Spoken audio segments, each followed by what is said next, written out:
ದರ್ಶನ್ ಅವರನ್ನು ಬಳ್ಳಾರಿ ಜೈಲಿಗೆ ಶಿಫ್ಟ್ ಮಾಡ್ತಿದ್ದಾರೆ ಅಂತ ಕೇಳ್ತಾನೆ ಇರ್ತೀವಿ. ರಾಜಾತಿಥ್ಯ ಕೊಟ್ಟಿದ್ದಾರೆ, ಅವರಿಗೆ ಬಿರಿಯಾನಿ ಸಪ್ಲೈ ಆಗಿದೆ, ವ್ಯವಸ್ಥೆಯ ಹೇಡಿತನ.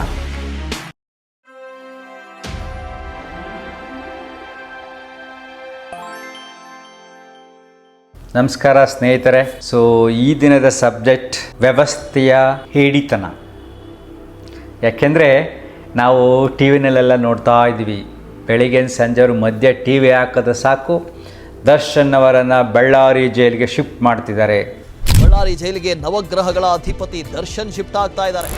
ಬಳ್ಳಾರಿ ಜೈಲಿಗೆ ದರ್ಶನ್ರನ್ನ ಶಿಫ್ಟ್ ಮಾಡಲಾಗುತ್ತೆ. Murder accused actor Darshan has now been moved to Bellary Central Prison ಅಂತ ಕೇಳ್ತಾನೆ ಇರ್ತೀವಿ. ದರ್ಶನ್ ಅವರಿಗೆ ರಾಜಾತಿಥ್ಯ ಕೊಟ್ಟಿದ್ದಾರೆ, ಅವರಿಗೆ ಬಿರಿಯಾನಿ ಸಪ್ಲೈ ಆಗಿದೆ, ಅವ್ರಿಗೇನೇನು ಬೇಕೆಲ್ಲ ಸಿಕ್ಕಿದೆ, ಅಲ್ಲಿ ಆರಾಮಾಗಿದ್ದಾರೆ. ಟಿ ವಿನವ್ರಿಗಂತೂ ಆ ವಿಷಯ ತಗೊಂಡು ಬೆಳಿಗ್ಗೆ ಸಂಜೆವರೆಗೂ ಎಳಿತಾ ಇದ್ದಾರೆ.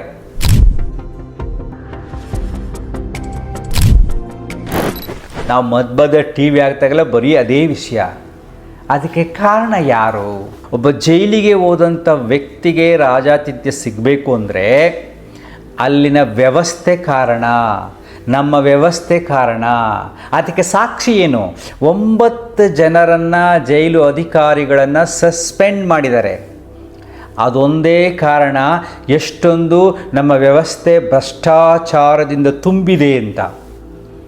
ಅಲ್ಲ, ಜೈಲು ಅಧಿಕಾರಿಗಳನ್ನು ಸಸ್ಪೆಂಡ್ ಮಾಡಿದ ಮೇಲೆ ಅಲ್ಲಿರ್ತಕ್ಕಂಥ ಉಳಿದಂಥ ಕೈದಿಗಳನ್ನು ನೋಡ್ಕೋಬೇಕು, ಸ್ಟ್ರಿಕ್ಟಾಗಿ ನೋಡ್ಕೋಬೇಕು, ರೂಲ್ಸ್ ಫಾಲೋ ಮಾಡಬೇಕು, ಬೇರೆ ಅಧಿಕಾರಿಗಳನ್ನು ಅಲ್ಲಿಗೆ ಹಾಕಬೇಕು. ಅಷ್ಟೇ ಅಲ್ವಾ? ಮುಗ್ದೋಯ್ತು. ಆದರೆ ಅಲ್ಲಿರ್ತಕ್ಕಂಥ 14 ಜನಗಳನ್ನು ನೀವು ಬೇರೆ ಬೇರೆ ಜೈಲಿಗೆ ಕಳಿಸ್ತೀನಿ ಅಂದರೆ ನೀವು ಏನು ಮಾಡ್ತಾಯಿದ್ರಿ? ನಿಮ್ಮ ಚಿಂತನೆ ಏನಿದೆ? ನೀವು ಯಾಕೆ ನಿಮ್ಮ ತನವನ್ನು ತೋರಿಸ್ಲಿಲ್ಲ? ನನ್ನ ವ್ಯವಸ್ಥೆ ಸದೃಢವಾಗಿದೆ, ನಮ್ಮ ರಾಜಕೀಯ ನಿರ್ಧಾರಗಳು ಸದೃಢವಾಗಿದೆ, ಸರ್ಕಾರ ಗಟ್ಟಿಯಾಗಿದೆ ಅಂತ ನೀನು ಅದೇ ಜೈಲಿನಲ್ಲಿ ಸ್ಟ್ರಿಕ್ಟ್ ಮಾಡಿ ಅಲ್ಲಿನ ಕಂಟ್ರೋಲೇ ಮಾಡೋಕ್ಕಾಗಿಲ್ಲ ಅಂದರೆ ಏನೇನೋ ತಪ್ಪುಗಳಾಗ್ತವೆ ಅಂದರೆ ಆವಾಗ ಅವನು ಶಿಫ್ಟ್ ಮಾಡಬೇಕು. ಈಗೇನು ಮಾಡ್ತಾಯಿದ್ದೀರಿ? ಸಸ್ಪೆಂಡ್ ಮಾಡಿ ಶಿಫ್ಟ್ ಮಾಡಿದ್ರಿ ಅಂದರೆ ಏನು ಅರ್ಥ? ಸಿಂಪಲ್ ನೋಡಿರಿ. ಯಾಕೆ ನಾನು ಈ ವಿಡಿಯೋ ಮಾಡಿದ್ದೀನಿ ಅಂದರೆ, ನೀವು ಈ ದುರ್ಬಲತೆಯನ್ನು, ಸಮಾಜದಲ್ಲಿ ನಡೀತಕ್ಕಂಥ ದುರ್ಬಲತೆಯನ್ನು ಅರ್ಥ ಮಾಡಿಕೊಂಡು ಚಿಂತನೆ ಮಾಡಿದಾಗ ನಮಗೇನಾಗುತ್ತೆ, ನಾನು ನನ್ನಿಂದ ಈ ಸಮಾಜಕ್ಕೆ ಏನು ಕೊಡಬಲ್ಲೆ, ಒಳ್ಳೆತನವನ್ನು ಕೊಡಬಲ್ಲೆ ಅಂತ ಥಾಟ್ ಬರುತ್ತೆ. ಇದನ್ನು ಹೇಗೆ ನಾನು ರಿಜಿಸ್ಟ್ ಮಾಡಲಿ, ಈ ದುರ್ಬಲತೆಯನ್ನು ಹೇಗೆ ನಾನು ರಿಜಿಸ್ಟ್ ಮಾಡಲಿ ಅಂತಕ್ಕಂಥ ಚಿಂತನೆ ನಿಮ್ಮಲ್ಲಿ ಬರುತ್ತೆ. ಅದಕ್ಕೋಸ್ಕರ ನಾನು ಈ ವಿಡಿಯೋ ಮಾಡ್ತಾ ಇರೋದು. ಸ್ವಲ್ಪ ಗಮನಿಸಿ ನೋಡಿ, ವ್ಯವಸ್ಥೆ ಎಷ್ಟೊಂದು ದುರ್ಬಲವಾಗಿದೆ ಅಂತ ಒಂದು ಉದಾಹರಣೆ ಕೊಡ್ತೀನಿ. ಈಗ ಸರ್ಕಾರಿ ಜಮೀನನ್ನು ಯಾರೋ ಒತ್ತುವರಿ ಮಾಡಿಕೊಂಡು ಕೆರೆ ಕಟ್ಟೆ ಹತ್ರ ಅಕ್ಕಪಕ್ಕ ಜಮೀನು ಒತ್ತುವರಿ ಮಾಡಿಕೊಂಡು ಏನೋ ಮಾಡ್ತಿರ್ತಾರೆ. ಅದನ್ನು ಸರ್ವೆ ಮಾಡಿ ಅದನ್ನು ಬಿಡಿಸ್ಕೊಂಡು ನೆಕ್ಸ್ಟ್ ಸ್ಟೇಟ್ಮೆಂಟ್ ಬರುತ್ತೆ, ಒತ್ತುವರಿಯಾದ ಸರ್ಕಾರಿ ಜಮೀನನ್ನು ನಾವು ರಕ್ಷಣೆ ಮಾಡಲು ತಂತಿ ಬೇಲಿಯನ್ನು ಹಾಕ್ತಾಯಿದ್ದೀವಿ ಅಂತ ಹೇಳ್ತಾರೆ. ಬೆಂಗಳೂರಲ್ಲಿ ಎಷ್ಟೊಂದು ಜಮೀನೆಲ್ಲ ಒತ್ತುವರಿ ಮಾಡ್ಕೊಂಡಿದ್ರಲ್ಲೋ ಎಲ್ಲ ಒಡೆದಾಕಿದ್ರು. ನಮ್ಮ ಚಿಕ್ಕಲ್ಸಂದ್ರದಲ್ಲೇ ನೋಡಿದ್ದೀನಿ, ಅಲ್ಲಿ ಹೋಗೆಲ್ಲ ಅದು ಸ್ಕೂಲ್ ಹತ್ರ ಏನೇನೋ ಒಡೆದಾಕಿದ್ರು ಬಿಟ್ಟರು. ಈಗ ಮಾಮೂಲಿ. ಏನಾಗಿದೆ ಇದು? ಇದನ್ನು ನಾವೆಲ್ಲ ಯಾಕೆ ಗಮನಿಸ್ತಾ ಇಲ್ಲ? ಯುವಕರು ಯಾಕೆ ಇದನ್ನು ಗಮನಿಸ್ತಾ ಇಲ್ಲ? ಈ ರೀತಿ ಗಮನಿಸಿದಾಗ ನಿನ್ನಲ್ಲಿ ಪರಿವರ್ತನೆ ಆಗುತ್ತೆ. ಸೊ ಈ ಸಮಾಜದ ಪರಿವರ್ತನೆಗೆ ನನ್ನಿಂದ ಏನು ನಾನು ಮಾಡಬಹುದು ಅಂತ ಯೋಚನೆ ಬಂದಾಗ ಮಾತ್ರ ಸಾಧ್ಯ. ಆಗ ನೀನೇನು ಮಾಡ್ತೀವಿ? ರಾಜಕೀಯದಲ್ಲಿ ಯಾರು ಸ್ವಲ್ಪ ಒಳ್ಳೆಯವರೋ ಅವ್ರನ್ನ ಸೆಲೆಕ್ಟ್ ಮಾಡ್ತೀಯ. 100% ಯಾರು ಒಳ್ಳೇದಿರೋದಿಲ್ಲ. ಎಲ್ಲ ಪಕ್ಷದಲ್ಲೂ ಭ್ರಷ್ಟಾಚಾರ ರಾಜಕಾರಣಿಗಳು ಇದ್ದೇ ಇರ್ತಾರೆ. ಆದರೆ ಒಳ್ಳೆಯದನ್ನು ನಾವು ಸೆಲೆಕ್ಟ್ ಮಾಡಬೇಕು. ನೆಕ್ಸ್ಟ್ ನಿಮ್ಗೆ ಹೇಳ್ತೀನಿ ನೋಡ್ರಪ್ಪ, ಎಷ್ಟು ಸಿಂಪಲ್ ಆಗಿದೆ ಅಂದರೆ, ನಮ್ಮ ಯೋಗ ವಿದ್ಯೆಯಲ್ಲಿ ಆರೋಗ್ಯ ಶಾಸ್ತ್ರದಲ್ಲೇ ಹೇಳಿದ್ದೆ. ಆರೋಗ್ಯ ಅಂದ್ರೇನು? ದೈಹಿಕವಾಗಿ, ಮಾನಸಿಕವಾಗಿ, ಸಾಮಾಜಿಕವಾಗಿ, ಆಧ್ಯಾತ್ಮಿಕವಾಗಿ ಚೆನ್ನಾಗಿರೋದಕ್ಕೆ ಆರೋಗ್ಯ ಅಂತ ಕರಿತೀವಿ.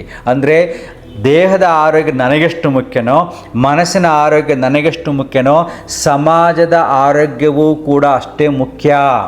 ಅದಕ್ಕೆ ನೀವು ಚಿಂತನೆ ಮಾಡಿ, ಈ ಸಮಾಜಕ್ಕೆ ನಿನ್ನಿಂದ ಏನು ಕೊಡುಗೆಯನ್ನು ಕೊಡಬಲ್ಲೆ. ಸೊ ತಪ್ಪುಗಳನ್ನು ನೋಡಿ ಎಷ್ಟನ್ನು ನೀನು ಸರಿ ಮಾಡಬಲ್ಲೆ ಅಥವಾ ಎಷ್ಟನ್ನು ನೀನು ಸ್ವೀಕರಿಸಬಲ್ಲೆ ಅನ್ನತಕ್ಕಂಥ ಚಿಂತನೆಗಳನ್ನು ನೀವು ಮಾಡಬೇಕು. ಅಯ್ಯೋ ಅವನೇನೋ ಮಾಡ್ಕೋತಾನೆ, ಅಯ್ಯೋ ಇವನೇನೋ ಮಾಡ್ಕೊಳ್ತಾನೆ ಬಿಟ್ಬಿಟ್ರೆ ಕೊನೆಗೆ ನಮ್ಮ ತಲೆ ಮೇಲೇ ಬರುತ್ತೆ ಅಲ್ವಾ?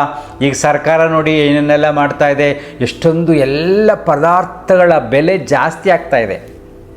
ಸರ್ಕಾರ ಕಟ್ಕೊಂಡು ನನಗೇನಂತ ಕೂತ್ಕೊಂಡ್ರೆ ನಾನು ಹೋಗಿ ಸಾಮಾನು ತರಬೇಕಾದ್ರೆ ಅದಕ್ಕೆ ರೇಟ್ ಜಾಸ್ತಿ ಆಗುತ್ತಲ್ವ, ನನಗೆ ಜವಾಬ್ದಾರಿ ಬರುತ್ತಲ್ವ, ನಮ್ಮ ಮನೇಲಿ ಏನೇನು ಪದಾರ್ಥಗಳು ಬರೋದು ಅದಕ್ಕೆಲ್ಲ ಟ್ಯಾಕ್ಸ್ ಕಟ್ತೀನಲ್ವಾ. ಇಸಿ ನನಗೇನಾಗಬೇಕು ಅಂತ ಯೋಚನೆ ಮಾಡ್ಕೊಂಡು ಸುಮ್ಮನೆ ಇರೋದಲ್ಲ.